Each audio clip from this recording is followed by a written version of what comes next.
तो इस प्रश्न में आपसे पूछ रहे हैं कि राष्ट्रीय समुद्र दिवस कब मनाया गया, तो आंसर होगा 5 अप्रैल को। हर साल 5 अप्रैल को ये नेशनल मैरीटाइम डे के रूप में मनाया जाता है। पर प्रश्न यहाँ पे ये बन जाएगा कि विश्व समुद्र दिवस जो है, वर्ल्ड मैरीटाइम डे, वो कब होता है? तो इसका कोई फिक्स नहीं है। ये सितंबर के लास्ट थर्सडे को होता है। और समुद्र से याद आएगा आपको, एक समुद्र शक्ति नाम का एक्सरसाइज होता है, भारत और इंडोनेशिया के बीच में होता है ये। और अगर आपसे पूछे ना कि राष्ट्रीय समुद्री विरासत परिसर ये कहाँ पे बनेगा, तो लोथल गुजरात में बनेगा। और पहला अंतरराष्ट्रीय समुद्र तट महोत्सव कहाँ मनाया गया, तो आंसर होगा केरल में। सो हेलो गाइस, तो ये आपके करंट अफेयर्स की रिवीजन वाली क्लास है। इसमें हम लोग daily top 30 important current affairs के क्वेश्चंस का क्विक रिवीजन करते हैं। और ये टॉप 30 क्वेश्चन कौन से महीने के हैं, तो जनवरी 2023 से लेके आज तक जितने भी क्वेश्चंस आपने पढ़े हैं, ये उन्हीं में से सेलेक्ट करके इंपॉर्टेंट क्वेश्चन लिए जा रहे हैं। डेली 30 क्वेश्चन हम लोग करते हैं। तो आज का सेशन स्टार्ट करते हैं। फिर बताइए, मिशन आर्टेमिस 2 के तहत चंद्रमा पर जाने वाली पहली महिला अंतरिक्ष यात्री कौन होंगी, तो आंसर होगा क्रिस्टीना कोच। और ये आर्टेमिस मिशन ये किसका है? ये नासा का है, जो कि अमेरिका की स्पेस एजेंसी है नासा। और इस मिशन का उद्देश्य क्या है? चंद्रमा पर मनुष्य को उतारना। और उसमें से एक महिला है, ये क्रिस्टीना कोच इनका नाम है। क्रिस्टीना कोच से आपको एक और पॉइंट बता दूं कि सर्वाधिक दिनों तक अंतरिक्ष में रहने का रिकॉर्ड इन्हीं के पास है, महिलाओं में। कितने दिन? 328 डेज। और ये जो आर्टेमिस मिशन जाएगा, इसमें रीड वाइसमैन ये कमांडर है और विक्टर ग्लोबर ये पायलट है। आप जानते ही हो, पहली बार चांद पर कदम किसने रखा था? नील आर्मस्ट्रॉन्ग ने रखा था। और कौन सा मिशन था? अपोलो मिशन था। कब की बात है? 19 जुलाई 1969 की बात है। और अभी चंद्रमा के साउथ पोल पर उतरने वाला पहला देश बन गया भारत। कौन सा मिशन है हमारा? चंद्रयान 3। फिर बताओ, गांधी सियासत और संप्रदाय नाम की बुक को किसने लिखा? पीयूष बोबले ने लिखा है। बाकी K M. Chandrashekhar as good as my world नाम से बुक लिखी, सलमान रुश्दी विक्ट्री सिटी नाम से बुक लिखी, और संजीव सान्याल रिवॉल्यूशनरी नाम से बुक लिखी इन्होंने। फिर आपसे पूछ रहे हैं, फिक्की महिला संगठन की 40वीं अध्यक्ष कौन बनी, तो आंसर होगा सुधा शिव कुमार बनी। और वैसे अभी फिक्की के सेक्रेटरी जनरल कौन बने थे? शैलेश पाठक। और फसाई food safety and standard authority of India के सीईओ बने गंजी कमलावी राव। और सशस्त्र सीमा बल की डायरेक्टर जनरल बनी है रश्मि शुक्ला। फिक्की की बात करें तो federation of Indian chambers of commerce and industries की फुल फॉर्म होती है। 1927 में स्थापना होती है, नई दिल्ली में मुख्यालय है, और प्रेसिडेंट है सुब्रकांत पांडा। चलो फिर बताओ, विकास और शांति के लिए अंतर्राष्ट्रीय खेल दिवस कब मनाया गया, तो आंसर होगा 6 अप्रैल को। तो याद रखना सिंपल सा कि वर्ल्ड स्पोर्ट्स डे कब मनाया जाता है? 6 अप्रैल को। जबकि नेशनल स्पोर्ट्स डे कब मनाते हैं? 29 अगस्त को मनाते हैं। अच्छा, 6 अप्रैल को ये वर्ल्ड स्पोर्ट्स डे क्यों मना रहे हैं? क्योंकि आपको पता है, पहली बार जो ओलंपिक्स हुए थे वो तो एथेंस ग्रीस में हुए थे। और आपको ईयर भी पता होगा, जब इंटरनेशनल ओलंपिक कमेटी की स्थापना होती है 1894 में, उसके 2 साल बाद ही हो गए थे 1896 में। लेकिन वो डेट क्या थी? वो डेट यही थी, 6 अप्रैल की डेट। 6 अप्रैल 1896 में हुए थे, इसीलिए ये दिन चुना गया। फिर बताओ, अभी किस देश के राष्ट्रपति को पोलैंड का शीर्ष पुरस्कार मिला, तो आंसर होगा यूक्रेन। और याद रखना, ये पोलैंड का सबसे उच्च सम्मान है, सफेद ईगल ऑर्डर।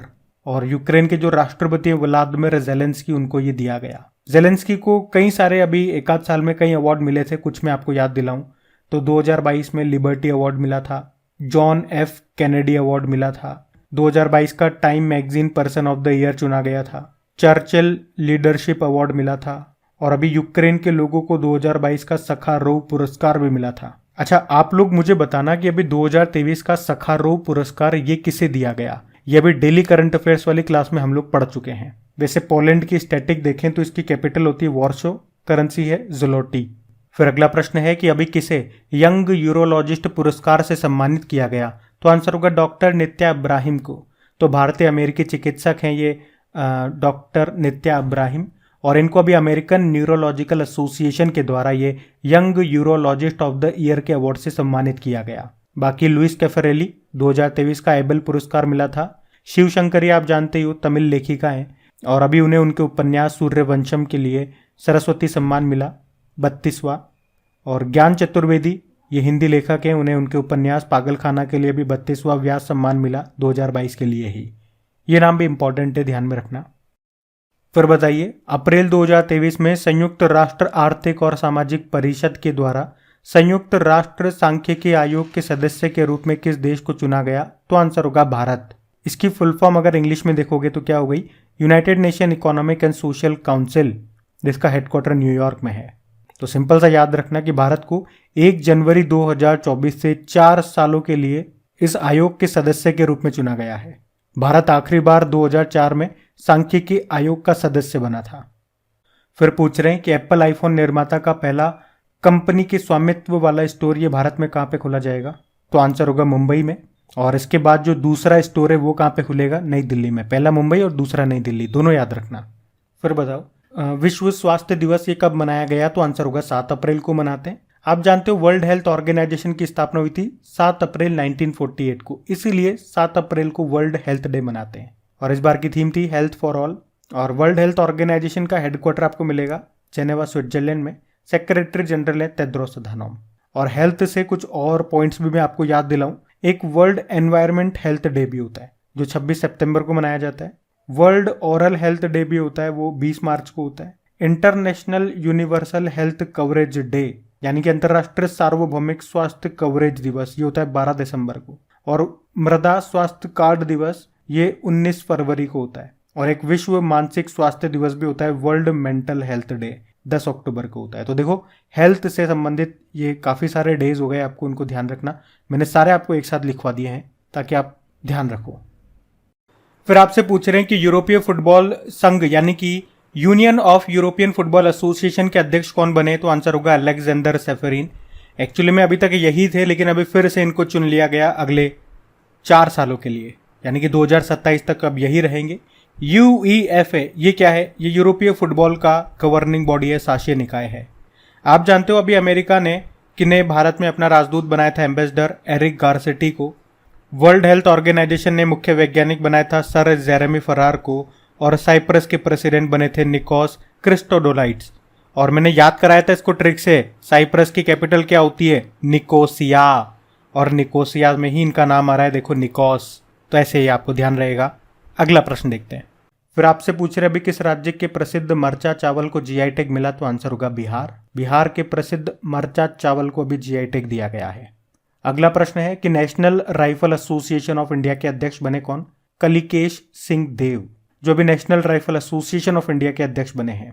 बात करें इसकी कि भारतीय राष्ट्रीय राइफल संघ, इसकी स्थापना 1951 में की गई थी भारत में शूटिंग खेलों को बढ़ावा देने और लोकप्रिय बनाने के उद्देश्य से। और इसके संस्थापक अध्यक्ष का नाम ज्यादा इंपॉर्टेंट होता है, उनका नाम जीवी मावलंकर है ना इंपॉर्टेंट नाम। कौन थे ये? लोकसभा के पहले स्पीकर थे, इसीलिए ये प्रश्न मैं आपको करा रहा हूं। और एसोचैम के अभी नए अध्यक्ष बने थे अजय सिंह। टाटा पावर के एमडी सीईओ बने थे प्रवीर सिन्हा। और टीसीएस के सीईओ बने थे के कृतिवासन। अब अगला प्रश्न पूछ रहे हैं कि राष्ट्रपति जी ने किस राज्य में गज उत्सव का उद्घाटन किया था? तो असम में जो काजीरंगा नेशनल पार्क है वहीं पे गज उत्सव का उद्घाटन किया था हमारी राष्ट्रपति द्रौपदी मुर्मू जी ने।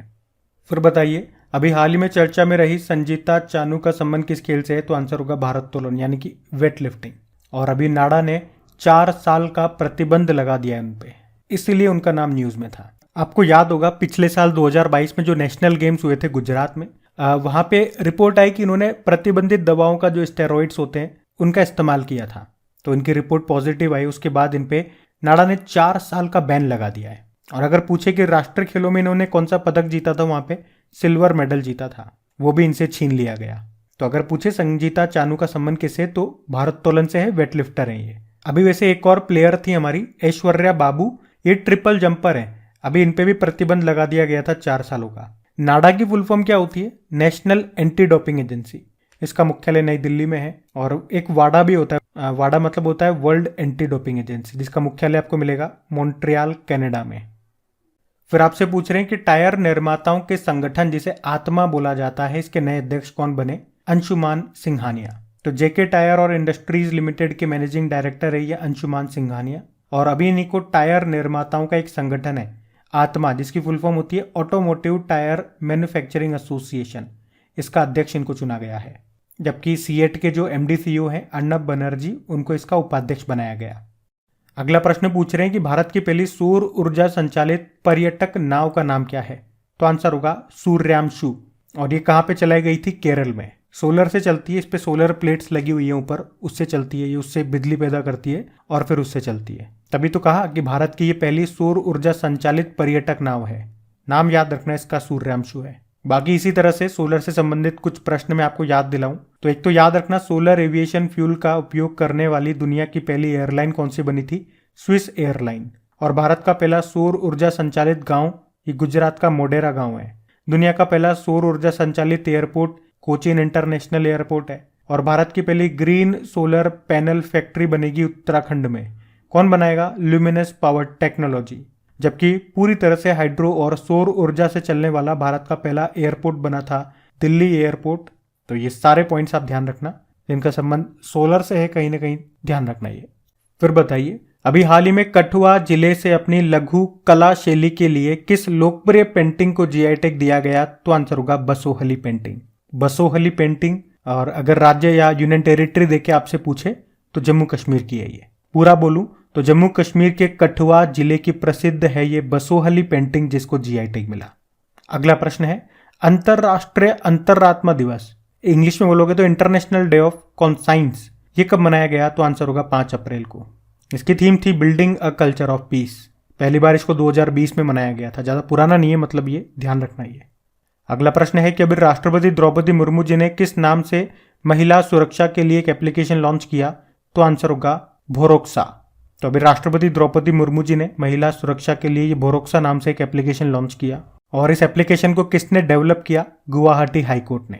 और इस एप्लीकेशन की खास बात क्या है कि अगर किसी इलाके में आप फंस गए हो और वहां पे इंटरनेट कनेक्शन भी नहीं है तो भी आसपास के जो अधिकारी हैं उनको एसएमएस के जरिए जो अलर्ट है वो मिल जाएगा और जिससे आप तक तत्काल मदद पहुंचाई जा सकेगी।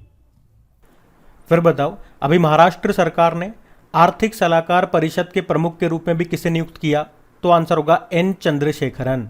और ये कौन है? ये टाटा सन्स के अध्यक्ष हैं एन चंद्रशेखरन, जो अभी महाराष्ट्र के नई आर्थिक सलाहकार परिषद के नए प्रमुख बन गए। फिर बताओ, अभी भारतीय सेना ने कहां पर पहली 3D प्रिंटेड यूनिट का उद्घाटन किया? तो आंसर होगा अहमदाबाद, गुजरात में। तो भारतीय सेना ने अहमदाबाद कैंट में सैनिकों के लिए अपनी पहली 2 story 3D printed house developing unit का उद्घाटन किया। मतलब ये 2 मंजिला इमारत है जिसे मात्र 12 दिनों में बनाया गया। अच्छा, 2 प्रश्न मैं आपको यहाँ से और बताऊं तो याद रखना, भारत का पहला 3D प्रिंटेड पोस्ट ऑफिस कहाँ पे बनाया गया? बंगलुरु में। और भारत का पहला 3D प्रिंटेड हाउस ये कहाँ पे बनाया गया जिसका उद्घाटन खुद हमारी वित्त मंत्री निर्मला सीतारमण जी ने किया था? तो आंसर होगा IIT मद्रास। ये भी ध्यान रखना।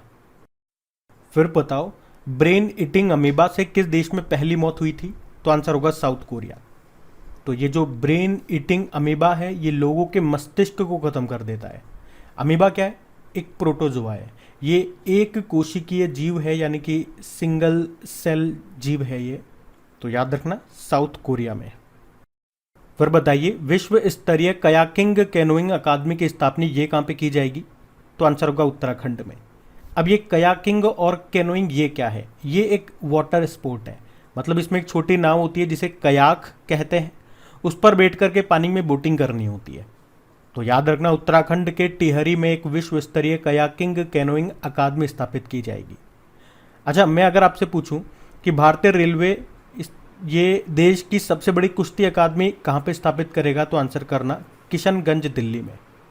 और भारत की पहली पैरा बैडमिंटन अकादमी ये कहाँ पे बनी? लखनऊ में। फिर बताओ, अभी किसे इंडियन ओवरसीज बैंक के MD/CEO के रूप में नियुक्त किया गया? तो आंसर होगा अजय कुमार श्रीवास्तव को। और इंडियन ओवरसीज बैंक, इसका मुख्यालय कहाँ पर है? चेन्नई में है। और इसकी टैगलाइन क्या होती है? Good people to grow with. फिर बताइए, अभी जो अमेरिकी उपराष्ट्रपति हैं इन्होंने किसे राष्ट्रीय अंतरिक्ष परिषद सलाहकार समूह में नामित किया था, यानी कि नेशनल स्पेस काउंसिल के यूजर एडवाइजरी ग्रुप में शामिल किया था? तो आंसर होगा राजीव बडियाल। और अमेरिकी उपराष्ट्रपति कौन है? कमला हैरिस है। और इन्होंने भी भारतीय अमेरिकी राजीव बडियाल को राष्ट्रीय अंतरिक्ष परिषद सलाहकार समूह में नामित किया।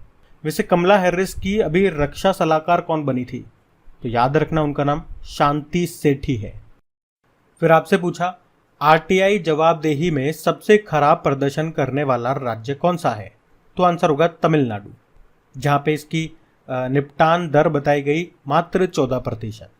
और तमिलनाडु के बाद महाराष्ट्र आरटीआई जवाबदेही में दूसरे सबसे खराब स्थिति वाला राज्य है, जिसकी निपटान दर 23% है। आरटीआई मतलब राइट टू इंफॉर्मेशन। चलो फिर बताओ, देश का दूसरा सबसे लंबा केबल वाला 8 लेन जुआरी ब्रिज का उद्घाटन कहाँ पे किया गया? गोवा में। किसने किया? हमारे सड़क व राजमार्ग मंत्री नितिन गडकरी। इन्होंने गोवा में देश के दूसरे सबसे लंबे केबल वाले 8 लेन जुआरी ब्रिज का उद्घाटन किया। ये ब्रिज उत्तरी गोवा और दक्षिणी गोवा को आपस में जोड़ेगा और इसकी लंबाई 640 मीटर है। और ब्रिज से 2 प्रश्न और बताऊंगा आपको कि दुनिया का सबसे लंबा कांच का पुल कहाँ बना? वियतनाम में, जिसे वाइट ड्रैगन कहते हैं, और इसकी लंबाई है 632 मीटर। लेकिन याद रखना, दुनिया का सबसे लंबा सस्पेंशन ब्रिज पूछे तो वो बना है चेक रिपब्लिक में, जिसका नाम है स्काई ब्रिज 721 मीटर इसकी लंबाई है।